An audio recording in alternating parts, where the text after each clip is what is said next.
ஈரானுக்கு ஆயுதங்கள் அனுப்பியதால் சீனா மீது அமெரிக்கா 50 விழுக்காடு வரி விதிக்குமா என்ற அச்சம் எழுந்திருக்கிறது. ஈரானுக்கும் அமெரிக்கா மற்றும் இஸ்ரேல் படைகளுக்கும் நடைபெற்று வந்த மோதல் ஒரு மாதத்தை தாண்டியும் நடைபெற்று வருகிறது. இந்த நாடுகளுக்கு இடையே எகிப்து, துருக்கி ஆகிய நாடுகள் பேச்சுவார்த்தை நடத்த முன்வந்து அதற்கான வேலைகளையும் தொடங்கின. ஆனால் யாரும் எதிர்பார்க்காத நேரத்தில் உள்ளே வந்த பாகிஸ்தான், அமெரிக்கா, ஈரான் ஆகிய இரண்டு தரப்பிடமும் பேசி 2 வார கால போர் நிறுத்தத்தை கொண்டு வந்தது. தொடர்ந்து ஈரான் மற்றும் அமெரிக்காவின் பிரதிநிதிகள் கடந்த சனிக்கிழமையன்று பாகிஸ்தான் தலைநகர் இஸ்லாமாபாத்தில் நடந்த அமைதி பேச்சுவார்த்தையில் கலந்து கொண்டார்கள். ஆனால் இஸ்லாமாபாத்தில் நடந்த அமைதி பேச்சுவார்த்தை தோல்வியில் முடிந்த நிலையில் மீண்டும் போர் தொடங்கும் என்ற அச்சம் எழுந்திருக்கிறது. இதனிடையே இந்த போர் நிறுத்தத்தின் போது சீனா ஈரானுக்கு ஆயுதங்களை அனுப்பியதாக செய்திகள் வெளியாகும். இந்த அமைதி நிறுத்தம் அறிவிக்கும் போதே அமெரிக்க அதிபர் டிரம்ப் ஈரானுக்கு ஆயுதங்களை அளிக்கும் நாடுகளுக்கு 50 விழுக்காடு வரி விதிப்பேன் என்று அறிவித்திருந்தார். இந்த நிலையில் ஈரானுக்கு சீனா ஆயுதங்களை அனுப்பியதாக செய்திகள் வெளியான நிலையில் அந்த நாட்டின் மீது டிரம்ப் கூடுதல் வரி விதிப்பாரா என்ற அச்சம் எழுந்திருக்கிறது.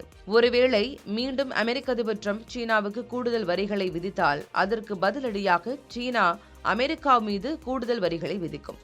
இதனால் மீண்டும் உலகளாவிய பொருளாதார மந்தநிலை ஏற்படும் என்று பலரும் எச்சரிக்கை விதித்து வருகின்றனர்.